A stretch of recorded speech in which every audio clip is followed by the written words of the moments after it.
Hello and welcome back. I know for you it's probably only been a few seconds since you watched the last lecture, but for me it's been over 6 months since I recorded this course, and I am now returning to extend the course to make it longer. I also noticed several things that I didn't cover that really should be covered by a basic writing course. And in this lecture, I want to talk about dialogue. Not necessarily how do you write good dialogue, that's another issue entirely, but how do you write dialogue in the first place? We're going to touch a little bit about how to write good dialogue too, but maybe there will be a whole nother course on that. First, let's talk about how to write it. You begin dialogue by using double quotes. Okay, that's traditional in English, and that you use double quotes. Sometimes quotes or the quoted dialogue can begin with an em dash or a long dash. Very infrequently is it put in single quotes. So double quotes is usually it. And you'll notice that Word puts in smart quotes. It curves the quotes in different directions. It uses a different opening and closing quote. Depending on your editor, it may just use straight quotes. But you begin a quote and then you say something like, hello, and put the period. You close it with punctuation, and then you put the ending quote. Now, this is a very short sentence for somebody to say, but you notice how the punctuation goes inside of the quotes. Now, what if we wanted to attribute this to somebody speaking? Right now, we have no idea who's speaking. What you do is you replace the period with a comma, put the quote back again, and then you say who's speaking. For instance, he said, and then put the period to terminate the sentence. This is the way that you write dialogue and attribute the dialogue to a person. Now let's say somebody responds, "How do you do?" And here it's more of a question, so we're going to put a question mark at the end rather than a semicolon. She said. Now notice that this he said, she said can get very boring after a while. So what you end up doing is you find new ways to say he said, she said to vary the dialogue. For instance, you might say, she replied. She quipped. She murmured. There's all kinds of ways that you can say she said, he said. In fact, you might even not get completely out of just the saying part and say she puffed on her cigarette.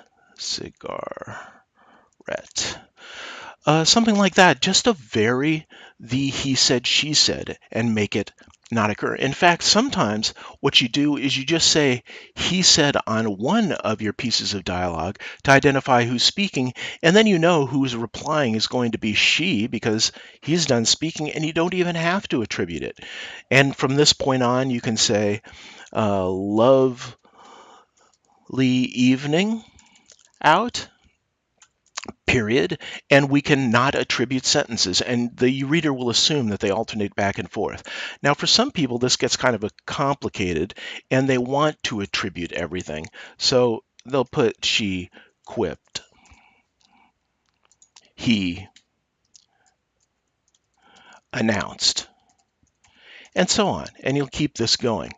Now, sometimes you want just a break in the dialogue, so we would say something like, hello, he said.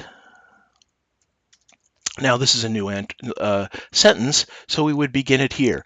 Now, notice that we start on the same paragraph with the rest of what they say.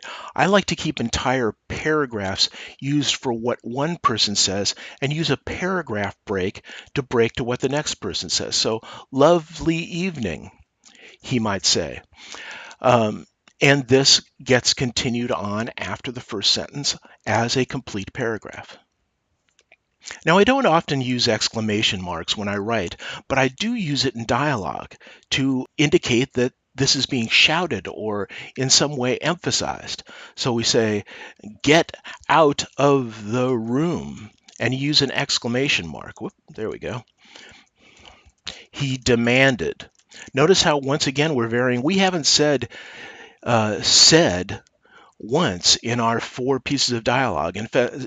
Instead, we used, actually, here we said it once, but then we quipped, we announced, and we demanded. So you want to vary it as you go through your dialogue. So this is the basics of writing dialogue. Just alternate, write new paragraphs. This can continue on with more and more stuff that's written in multiple sentences. Use appropriate punctuation to separate your sentences. Have you been here long? He might continue.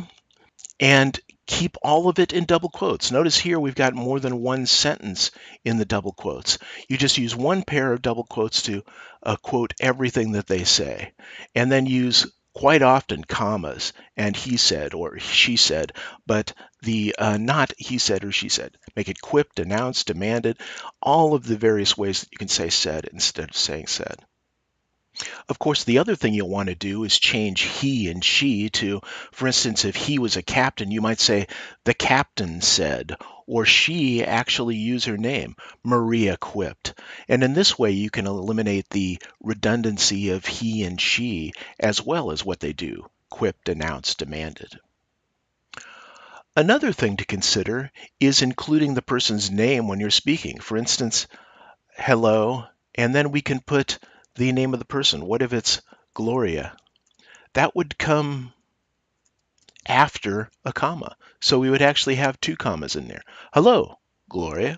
The name is kind of an aside, so there's a slight pause. That's how I always tell where a comma should go is the pause in the conversation. So that's the basics of writing dialogue.